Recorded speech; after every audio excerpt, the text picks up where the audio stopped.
আসসালামু আলাইকুম। আপনার মুরগি পক্স বা গুটি বসন্ত আক্রান্ত হলে কোন ওষুধ দিয়ে সুস্থ করবেন এবং আপনার মুরগি যাতে পক্স বা গুটি বসন্তে আক্রান্ত না হয় সেজন্য কোন পদক্ষেপ নেবেন, আজকে এই বিষয় নিয়ে বিস্তারিত আলোচনা করব। সম্পূর্ণ ভিডিওটি মনোযোগ সহকারে দেখার অনুরোধ রইল। প্রথমেই আলোচনা করি মুরগির পক্স কেন হয় এবং কোন কোন পদক্ষেপ নিলে আপনার মুরগির পক্স বা গুটি বসন্তে আক্রান্ত হবে না। সম্মানিত ভিউয়ার্স, আমাদের খামারে পক্সে বেশি আক্রমণ করে আপনার খামারটা যদি সবসময় অপরিষ্কার থাকে কিংবা মশামাছির উৎপত্তি বেশি থাকে, পক্সে আক্রান্ত হয় আপনার 35 দিন বয়সের কাছাকাছি হলে, কিন্তু এর আগেই দেখা যায় অনেকের খামারের বাচ্চাগুলো পক্সে আক্রান্ত হয়ে যায়। আসলে এগুলো পক্স না, এগুলো হচ্ছে মশামাছির কামড়। তাই আপনারা সবসময় চেষ্টা করবেন আপনাদের খামারগুলোকে সবসময় খোলামেলা পরিষ্কার রাখার এবং প্রতি সপ্তাহে 3 দিন জীবাণুনাশক ব্যবহার করার। তাছাড়াও পক্স বা গুটি বসন্ত থেকে বাঁচার জন্য আপনারা আপনাদের মুরগির বাচ্চাগুলোকে নিয়মিত ভ্যাকসিন কমপ্লিট করবেন। আপনাদের মুরগির বাচ্চাগুলোর বয়স যখন 30 দিন প্লাস হয়ে যাবে, 30 থেকে 35 দিনের ভিতরে আপনারা আপনাদের মুরগিগুলোকে ফাউল পক্সের ভ্যাকসিন দিয়ে দিবেন।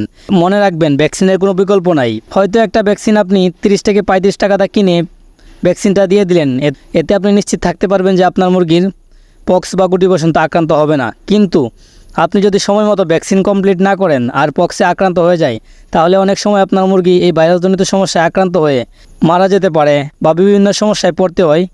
সেই ক্ষেত্রে অনেক সময় অনেক টাকা খরচ করেও মুরগিগুলোকে সুস্থ করে যায় না। তাই চেষ্টা করবেন নিয়মিত পক্সের ভ্যাকসিন কমপ্লিট করার। আর বিশেষ করে আপনারা সবসময় আপনাদের খামারগুলোকে পরিষ্কার রাখবেন, তাহলেই দেখবেন আপনার মুরগি পক্সে আক্রান্ত হবে না। আর এখন আলোচনা করব আপনার মুরগি পক্স বা গুটি বসন্তে আক্রান্ত হয়ে গেলে কিভাবে সুস্থ করবেন, কোন ঔষধ ব্যবহার করবেন। সম্মানিত ভিউয়ার্স, আপনার মুরগির বাচ্চাগুলো যদি পক্স বা গুটি বসন্তে আক্রান্ত হয়, তাহলে আপনারা আপনাদের আক্রান্ত মুরগির বাচ্চাগুলোকে অন্য ভালো মুরগিগুলোর থেকে আলাদা করে নেবেন এবং এদেরকে একটি জায়গায় মশারি অথবা যে কোনো কিছুর সাহায্যে, যাতে মশা মাছি আক্রমণ করতে না পারে, এমন একটা জায়গায় রাখবেন। এরপরে আপনারা আপনাদের মুরগির বাচ্চাগুলোর যেই জায়গাগুলোয় পক্স বা গুটি বসন্তে আক্রান্ত হয়েছে ওই জায়গাগুলো ভালোভাবে পটাশের পানি দিয়ে পরিষ্কার করে নেবেন এবং যদি পারেন তাহলে পটাশ আর চুন মিক্স করে লাগিয়ে দিবেন, অথবা আক্রান্ত জায়গাগুলোকে পটাশের পানি দিয়ে ভালোভাবে পরিষ্কার করার পরে কাঁচা হলুদ লাগিয়ে দিবেন। এবং ওষুধ হিসাবে আপনারা আপনাদের মুরগিগুলোকে সুস্থ করার জন্য খাওয়াবেন নাপা ট্যাবলেট অথবা ফার্স্ট বেড। যদি নাপা ট্যাবলেট ব্যবহার করেন তাহলে একটা 3 লিটার পানিতে, আর যদি ফার্স্ট বেড প্যারাসিটামল পাউডার ব্যবহার করেন তাহলে 1 লিটার পানিতে 1 গ্রাম, এবং সাথে ব্যথানাশক হিসাবে ব্যবহার করবেন অ্যামোক্সাসিলিন বা মক্সাসিলিন 1 লিটার পানিতে 1 গ্রাম, এবং এর সাথে ব্যবহার করবেন পক্সে আক্রান্ত জায়গাগুলো দ্রুত শুকানোর জন্য ভিটামিন সি। ভিটামিন সি হিসাবে লেবুর রস অথবা রেনাসি যে কোনো 2টার থেকে একটা দিতে পারেন।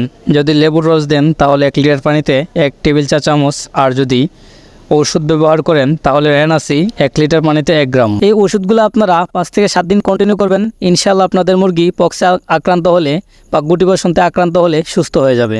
আপনাদেরকে আবারও বলছি, অবশ্যই পক্সে বা গুটি বসন্তে আক্রান্ত হওয়া মুরগিগুলোকে আলাদাভাবে রাখবেন, কোনোভাবেই ভালো মুরগির সাথে রাখবেন না। যদি ভালো মুরগিগুলোর সাথে রাখেন তাহলে এগুলো থেকে ভাইরাসজনিত সমস্যা সারা খামারে ছড়িয়ে যেতে পারে। তাই সবসময় আক্রান্ত মুরগিগুলোকে আলাদাভাবে ট্রিটমেন্ট করবেন এবং আলাদাভাবে রাখার চেষ্টা করবেন। ধন্যবাদ, আশা করি বিষয়টা বুঝতে পেরেছেন। আজকের ভিডিওটা এ পর্যন্তই। ভিডিওটি ভালো লাগলে ভিডিওটি শেয়ার করে টাইমলাইনে রেখে দিন। আর এখনও যারা আমাদের পেজে নতুন, পেজটিকে ফলো দিয়ে সাথে থাকুন। ধন্যবাদ।